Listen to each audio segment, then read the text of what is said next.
Good morning student. आज हम start करेंगे फिजिक्स के इम्पोर्टेंट फॉर्मूले। Chapter first, electric charge and field.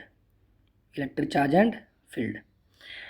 और इसके जो फॉर्मूले होंगे ये अप्लाई करने सीखूंगा कि कहाँ कहाँ कैसे कैसे लगेंगे। ये जो फॉर्मूले होंगे CBSE board and UP board दोनों के लिए होंगे। तो चलिए स्टार्ट करते हैं।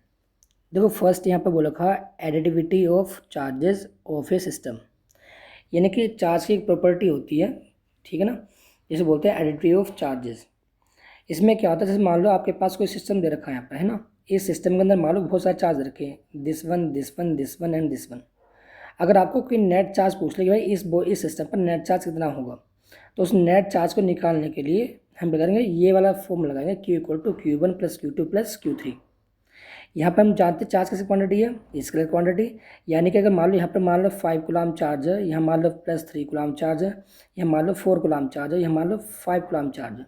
तो जैसा जिस चार्ज का जैसा साइन होगा वैसा हम यहाँ पर वैल्यू पुट करेंगे और आंसर हम सिंप्लीफाई करके दे देंगे इसका, ठीक है ना। और चार्ज की यूनिट क्या होती है, कूलम। नेक्स्ट ये होता है क्वांटाइजेशन ऑफ चार्ज। तो क्वांटाइजेशन क्या होता है, जैसे मान लो मैं आपसे बोलूँ कि एक मेरे पास ये बॉडी है ना, इस बॉडी पर मान लो चार्ज आ गया कि 6 कूलम चार्ज हो गया, या फिर मान लो मैंने बोल दिया कि 1.5 कूलम चार्ज आ गया। तो यानी कि हम चेक करेंगे इस फॉर्मूले से कि ये जो हमने चार्ज दिया इस बॉडी को, ये चार्ज देना पॉसिबल है भी या नहीं। तो हम यूज़ करते हैं उसमें ये वाला formula Q equal to plus minus N E, ठीक है ना। ये प्लस साइन तब आएगा जब हम यहाँ पर प्रोटॉन लेंगे, और जहाँ जब आएगा इलेक्ट्रॉन तो यहाँ पर लेंगे माइनस साइन। ये क्या होता है, ये तेरे पास इलेक्ट्रॉन पर चार्ज की वैल्यू कितनी होती है, इसकी वैल्यू होती है 1.6 इंटू 10 की पावर माइनस 19। और n क्या होता है मेरे पास, एक पॉजिटिव इंटीजर जिसकी वैल्यू स्टार्ट होती है 1 2 3 एंड सो ऑन। याद रखना यहाँ पर n की वैल्यू हमेशा पॉजिटिव इंटीजर आएगी, ना कि कोई डेसिमल फॉर्म में आएगी। अगर डेसिमल फॉर्म में आ गया इसका आंसर तो हम कह देंगे क्या, यानी कि this charge is can not possible on that body. Question number formula number 3 में क्या बोला गया यहाँ पर, electrostatic force between the 2 point charges. यानी कि जब आपको फोर्स निकालना हो जहाँ पर मिनिमम 2 पॉइंट चार्ज दे रखे हो, मैक्सिमम कितनी हो, लेकिन जब दे रखे हो 2 पॉइंट चार्ज दे रखे हो तो तब हम इलेक्ट्रोस्टैटिक फोर्स निकाल लेंगे कूलॉम फॉर्मूला की हेल्प से। जहाँ फॉर्मूला था F is equal to 1/4 pi epsilon not Q1 Q2 upon R square, ठीक। जहाँ पर Q1 Q2 का फर्स्ट चार्ज एंड Q2 का सेकंड चार्ज, और यहाँ पर R क्या है, डिस्टेंस बिटवीन देम। याद रखना ये हमेशा स्ट्रेट लाइन होगी और एक लाइन ज्वाइनिंग होगी, है ना। और तो 1/4 पाई एप्सिलॉन नॉट इसकी वैल्यू क्या होती है, इसकी वैल्यू होती है 9 इंटू 10⁹। और जहाँ पर एप्सिलॉन नॉट क्या होता है, परमिटिविटी इन फ्री स्पेस, इसकी वैल्यू होती है 8.85 मल्टीप्लाई 10⁻12 ईयर के लिए। अगर ये ईयर्स के अलावा कोई अलग मीडियम आएगा तो ये चेंज हो जाएगा, ठीक है ना। ये वाला पार्ट देखो कि ये एप्सिलॉन आर को हम बोलते हैं क्या, डाइलेक्ट्रिक कांस्टेंट और रिलेटिव परमिटिविटी। इसका फॉर्मूला होता है एप्सिलॉन अपॉन एप्सिलॉन नॉट। अगर यहाँ से मैं एप्सिलॉन की वैल्यू निकालने लगूँ, ये जो होता है ना, ये वाला पार्ट ये होता है मीडियम के लिए। अगर कोई मीडियम आ गया तो क्या आ गया, मीडियम। तो फॉर्मूला क्या बनेगा, एप्सिलॉन नॉट जो यहाँ पर है इसकी मल्टीप्लाई कैसे हो जाएगी, तो बनेगा एप्सिलॉन नॉट इंटू के, ये वाला पार्ट।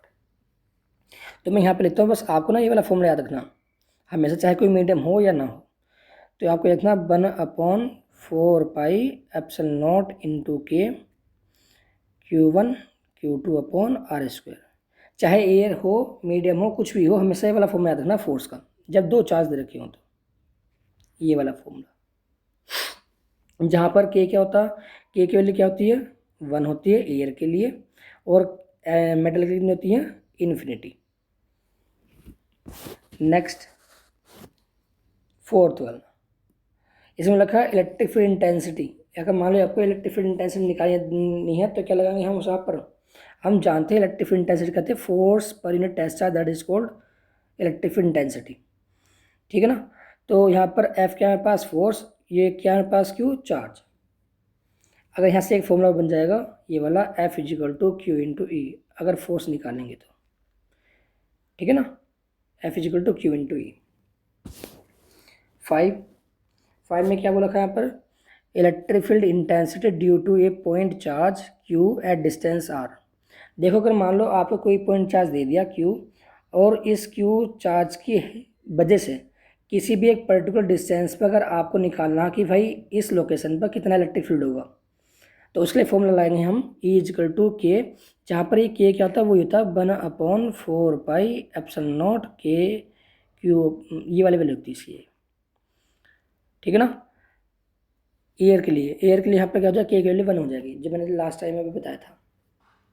तो E इजकल टू के क्यू अपॉन आर स्क्वायर, जहाँ पर क्यू क्या, एक पर्टिकुलर वो चार्ज जहाँ जो इलेक्ट्रिक फील्ड बना रहा होगा, और ये आर क्या है, डिस्टेंस, यानी कि इस चार्ज से जो इलेक्ट्रिक फील्ड बना रहा है उस डिस्टेंस तक, ये डिस्टेंस होती है आर हमारी। अब बताओ फिफ्थ, कंटिन्यूस चार्ज डिस्ट्रीब्यूशन। तो ये आपके जो कंटिन्यूस चार्ज डिस्ट्रीब्यूशन होती है आपके होते हैं 3 टाइप के। कौन कौन से? एक तो होता है लीनियर चार्ज डेंसिटी, जिसे होता है लीनियर चार्ज डिस्ट्रीब्यूशन। एक होता है एरियल चार्ज डिस्ट्रीब्यूशन, जिसे होते हैं एरियल चार्ज डेंसिटी सिग्मा। एक होता है वॉल्यूमेट्रिक चार्ज डेंसिटी।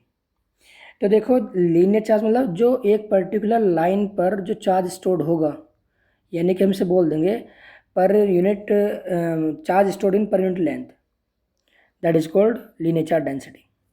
तो यहाँ पर lambda is equal to Q upon L, ये बोल देंगे यहाँ पर, जहाँ पर क्यू क्या है मेरे पास चार्ज, एल मेरे पास क्या है यहाँ पर लेंथ, ठीक है ना। तो यानी कि यूनिट लेंथ में जितना चार्ज स्टोर्ड होगा उसे हम बोल देंगे क्या, लीनियर चार्ज डेंसिटी।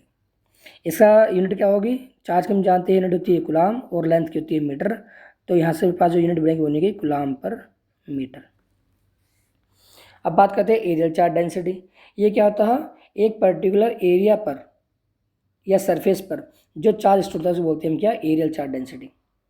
यहाँ पर यूनिट एरिया पर जितना चार्ज स्टोर होगा उसे बोलेंगे क्या, एरियल चार्ज डेंसिटी। चार्ज की यूनिट क्या होती है कूलाम, और एरिया की होती है यहाँ पर मीटर स्क्वायर, तो यूनिट बनेगी कूलाम पर मीटर स्क्वायर। ऐसी वॉल्यूमेट्रिक चार्ज डेंसिटी, इसमें क्या होता है जो चार्ज अंदर स्टोर होता है, यानी कि पर यूनिट वॉल्यूम में जितना चार्ज स्टोर होगा उसे हम बोलेंगे क्या, वॉल्यूमेट्रिक चार्ज डेंसिटी। इसकी यूनिट क्या होगी, कूलाम पर मीटर क्यूब। अब बात करते हैं डाइपोल। डाइपोल क्या होता है, when two equal and opposite charge separate a very small distance, that is called electric dipole. ये होता है इलेक्ट्रिक डाइपोल, जहाँ पर बोथ एंड पर अपोजिट एंड इक्वल चार्ज हो और इनकी जो डिस्टेंस हो वो वेरी वेरी स्मॉल हो, तो उसका बोलते हैं उसको इलेक्ट्रिक डाइपोल। ठीक, इलेक्ट्रिक डाइपोल में क्या होता है, डाइपोल जब हम मोमेंट निकालते हैं पी, क्या निकालते हैं, डाइपोल मोमेंट पी, तो इस फॉर्म होता है क्यू मल्टीप्लाई 2L, जहाँ पे 2L जो होता है ना, ये होती है मेरे पास डाइपोल की लेंथ। डाइपोल की लेंथ जैसे यहाँ पर देखा, यहाँ से लेकर यहाँ तक की लेंथ, तो L plus L 2L। Dipole moment कैसी क्वांटिटी है, एक वेक्टर क्वांटिटी है, इसकी डायरेक्शन जो होगी वो होगी नेगेटिव टू पॉजिटिव चार्ज, ठीक है ना। अब बात करते हैं नेक्स्ट, यहाँ पर बोला था इलेक्ट्रिक डाइपोल की निकालना है, electric field due to dipole. तो electric field due to dipole हम जानते हैं, देखो यहाँ भी चार्ज है यहाँ भी चार्ज है, तो देखो यहाँ पर एक पर्टिकुलर लोकेशन पर, जैसे मैंने यहाँ पर मेंशन कर दिया ओ पॉइंट, तो इस पर्टिकुलर लोकेशन पर आपको निकालना है इलेक्ट्रिक फील्ड। तो इलेक्ट्रिक फील्ड इसकी वजह से भी होगा, इसकी वजह से भी होगा। तो हमें निकाला नेट इलेक्ट्रिक फील्ड कितना होगा। तो नेट इलेक्ट्रिक फील्ड जो होता है वो ये होती है उसकी एक्सियल पोजीशन, कौन सी होती है, एक्सियल, जो डाइपोल के एक्सिस से होकर जाती है।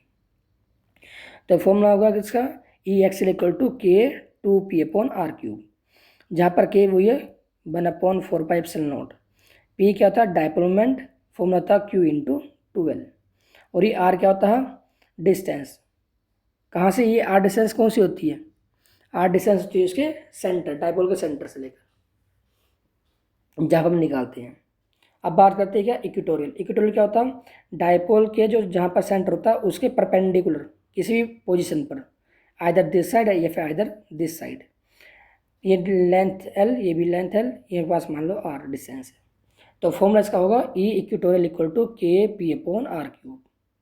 ठीक, अगर देखो यहाँ पर इस वाले फॉर्मूले में, इस वाले फॉर्मूले में मेन चीज़ क्या है, यहाँ पर 2 का मल्टीप्लाई एक्स्ट्रा है, तो यहाँ बोलते हैं क्या, ई एक्सएल की जो वैल्यू होगी वो इतने ई इक्वेटोरियल के 2 टाइम्स होगी। जब यहाँ 2 टाइम्स करूँगा तभी तो यहाँ पर 2 आएगा, तो यहाँ बनेगा 2 मल्टीप्लाई इक्वेटोरियल। अब देखो इस फिगर में समझते हैं, जब एक्सेल पोजीशन आपकी आएगी इलेक्ट्रिक फील्ड की, तो देखो हम जानते हैं इलेक्ट्रिक फील्ड और डाइपोल मोमेंट, क्या बोला, एक तो इलेक्ट्रिक फील्ड ये और डाइपोल मोमेंट ये, इन दोनों की डायरेक्शन हम चेक करेंगे क्योंकि दोनों वेक्टर क्वांटिटी है। तो एक्सेल पोजीशन में याद रखना दोनों की डायरेक्शन, इलेक्ट्रिक फील्ड की, नेट इलेक्ट्रिक फील्ड की और डाइपोल मोमेंट की सेम डायरेक्शन होती है। लेकिन बात करते हैं किसकी, इक्विटोरियल वाले केस की, तो इसमें इलेक्ट्रिक फील्ड और डाइपोल मोमेंट की डायरेक्शन होती है अपोजिट। क्या होती है? अपोजिट। तो अगर मैं इसके वेक्टर फॉर्म बनाऊँ ना, तो यहाँ पर मेरे पास साइन आएगा माइनस साइन। क्या आएगा? Minus sine. ये माइनस साइन क्या इंडिकेट करेगा कि इलेक्ट्रिक फील्ड जो होगा और डाइपोल मोमेंट के कैसा है? अपोजिट। अब बात करते हैं टॉर्क की। टॉर्क का काम करता है किसी भी बॉडी को रोटेशनल मोशन प्रोवाइड कराने के लिए हेल्प करता है। तो देखो, torque acting on a dipole when placed in uniform electric field. जब कभी भी न्यूमेरिकल मतलब लैंग्वेज ऐसी है कि एक डाइपोलर वो इलेक्ट्रिक फील्ड के अंदर है, तो टॉर्क निकालो। तो टॉर्क निकालना फॉर्म था tau equal to P vector cross E vector. जब वेक्टर फॉर्म देगा तो हम ये वाला ही फॉर्मूला यूज करेंगे। याद रखना यहाँ पर क्रॉस साइन है यहाँ पर, क्योंकि टॉर्क हम जानते हैं कैसी क्वांटिटी है? Vector quantity. तो यहाँ से क्रॉस हटा तो यहाँ पर क्या आएगा? साइन थीटा आ जाएगा। तो tau equal to P E sine theta, जहाँ पर थीटा क्या मेरे पास? Angle between P and E, that means dipole moment and electric field. ठीक, अब बात करते हैं नेक्स्ट फॉर्मूला की। Work done in rotating an electric dipole in uniform electric field at angle θ1 to θ2। मान लो मेरे पास ये इलेक्ट्रिक फील्ड दे रखा है ना, इस इलेक्ट्रिक फील्ड में एक डाइपोल दे दिया, तो इसने इसका रोटेशन यहाँ से, मान लो मैंने यहाँ से लेकर यहाँ पर मैंने इसे रोटेट कर दिया यहाँ पर। तो पहले एक पर्टिकुलर एंगल यहाँ पर होगा, हम जानते इलेक्ट्रिक फील्ड इधर की ओर था, तो पहला एंगल मान लो ये होगा θ1। फिर कितना हो गया? यहाँ से इलेक्ट्रिक फील्ड से एंगल θ2। तो थीटा में एंगल कैसे लेते हैं? मैंने यहाँ बताया था, ये एंगल होता है थीटा एंगल किसके? इलेक्ट्रिक फील्ड और डाइपोल मोमेंट के बीच। ये था मान लो थीटा एंगल θ1। मान लो मैंने इस डाइपोल को और मैंने क्या घुमा दिया? एंटी क्लॉकवाइज घुमा दिया, तो ये डाइपोल मोमेंट इधर की हो जाएगा, तो इसका एंगल कुछ डिफरेंट हो जाएगा, जिसमें मैंने बोल दिया θ2। तो इसकी एनर्जी कैसे निकालेंगे? तो U या फिर W equal to P E cos θ1 minus cos θ2, जहाँ पर θ1 क्या है? फर्स्ट लोकेशन, ये θ2 क्या उसकी final location. Next, potential energy electric dipole in uniform electric field. ये क्या होगा? जब मेरे पास इनिशियल एंगल कितना होगा? 90 डिग्री। अगर बताओ यहाँ पर मैं 90 पुट कर दूँ तो कोस 90 कितना हो जाएगा? 0। तो यानी कि ये वाला पार्ट यहाँ से 0 बन जाएगा, ये पार्ट यहाँ से क्या हो जाएगा? गायब हो जाएगा। तो फिर ये बचेगा माइनस पी ई कोस थीटा। ये ऊपर वाली हेल्प से आया यहाँ पर। लेकिन याद रखना ये कब होगा? जब मेरे पास डाइपोल मोमेंट और इलेक्ट्रिक फील्ड के बीच कितना एंगल हो? 90 डिग्री एंगल। तो ये फॉर्मूला लगाएंगे हम। अब बात करते हैं इलेक्ट्रिक फ्लक्स। तो इलेक्ट्रिक फ्लक्स बेसिकली क्या होता है? The number of electric field lines passing through a surface normally, that is called electric flux. Electric flux की क्वांटिटी है, इसका क्वांटिटी। तो यहाँ पर पास लगेगा डॉट साइन। अगर आपको इलेक्ट्रिक फ्लक्स निकालना किसी न्यूमेरिकल में, तो ये फॉर्मूला तभी अप्लाई करना जब इलेक्ट्रिक फील्ड और एरिया जब दोनों वेक्टर फॉर्म में दे रखे हों, जैसे आई कैप जे कैप है ना, इस टाइप से, तब लगाना है वाला फॉर्मूला। अगर मान लो जहाँ वहाँ पर न्यूमेरिकल वैल्यू दे रखी हो, मैग्नीट्यूड दे रखा हो इलेक्ट्रिक फील्ड का एंड एरिया का, तो हम लगाएंगे ये वाला फॉर्मूला ई ए कॉस थीटा, जहाँ पर थीटा क्या है? Angle between electric field and area vector. अब एरिया वेक्टर कैसे निकालते हैं? जैसे मान लो पास ये प्लेट ऐसी है, तो इसका एरिया वेक्टर इधर की ओर हो सकता है, इधर की ओर हो सकता है। ये डिपेंड करेगा मेरा इलेक्ट्रिक फील्ड किधर की ओर है, ठीक है ना। तो एरिया वेक्टर हम वही सेलेक्ट करेंगे जहाँ इलेक्ट्रिक फील्ड की डायरेक्शन होगी मोस्टली। अब बात करते हैं गॉस थ्योरम। तो गॉस थ्योरम क्या होती है? ये भी मेनली इलेक्ट्रिक फील्ड और फ्लक्स को काउंट करने के लिए यूज की जाती है। और यहाँ पर फाई इक्वल टू हम जानते हैं, phi equal to E A cos theta, ये फॉर्मूला हमने ऊपर देखा था अभी। और इसका एक फॉर्मूला था फ्लक्स का ही क्या? Q upon epsilon not. याद रखना ये क्यू चार्ज वही चार्ज होगा जो सरफेस के इनसाइड होगा, ना कि आउटसाइड। जैसे मान लो मैंने आपको बताया कि ये मेरे पास एक सरफेस है, यहाँ पर चार्ज दे दिया 5 कूलम चार्ज और यहाँ बाहर दे दिया माइनस के 3 कूलम चार्ज। तो जो फ्लक्स मेरा काउंट होगा ना, वो केवल इस 5 कूलम चार्ज की वजह से होगा। क्यों? क्योंकि चार्ज इनसाइड केवल 5 कूलम है, ये क्या है पास आउटसाइड। तो आउटसाइड जितना भी चार्ज होगा तो उसके अकॉर्डेंस जो फ्लक्स जनरेट होगा वो क्या होगा? नलिफाई हो जाएगा, नेगलेक्ट हो जाएगा, ठीक, उसे काउंट नहीं करेंगे। अब बात करते हैं गॉस थ्योरम की कुछ एप्लीकेशन जो कि जिसे हम निकालते हैं इलेक्ट्रिक फील्ड। तो देखो इलेक्ट्रिक फील्ड का जो फॉर्मूला होता है, electric field due to infinite line charge मान लो कोई मेरे पास एक लाइन है जिसमें मेरे पास चार्ज दे रखा है, तो उसकी वजह से एक पर्टिकुलर लोकेशन पर अगर आपको निकालना है इलेक्ट्रिक फील्ड, तो इसका फॉर्म होता है K2 लैम्डा अपॉन आर, जहाँ पर लैम्डा क्या है, लीनियर चार्ज डेंसिटी। अगर नहीं दे रखी है आपको तो निकाल लेंगे lambda equal to Q upon L से, जहाँ पर आर क्या है कि लाइन चार्ज से कितनी डिस्टेंस में निकाल रहे हैं वो वाली चीज़। अब बात करते हैं last formula, electric field due to plane sheet of charge, यानी कि जब आपको एक सिंगल सीट दे दे तो सिंगल सीट की वजह से आपको निकालना है इलेक्ट्रिक फील्ड कितना होगा, तो फॉर्मूला होता है E equal to sigma upon 2 epsilon not. याद रखना ये तभी लगाएंगे जब एक सिंगल सीट दे रखी हो। अगर मान लो 2 सीट आ जाए आपकी, क्या आ जाए 2 सीट, और दोनों हो अपोजिट नेचर की, यानी 1 प्लस 1 माइनस, तो फॉर्मूला में क्या आएगा E equal to sigma upon epsilon not. ये 2 आपका यहाँ से कैंसिल हो जाएगा ये वाला पार्ट। ठीक है, तो चैप्टर फर्स्ट में यही फॉर्मूला लगेंगे, तो इनको अप्लाई करना। अगर न्यूमेरिकल में कहीं दिक्कत आए तो प्लीज़ मुझे कमेंट कर देना। अगर आपको वीडियो अच्छी लगी तो प्लीज़ लाइक एंड सब्सक्राइब करें। Thank you.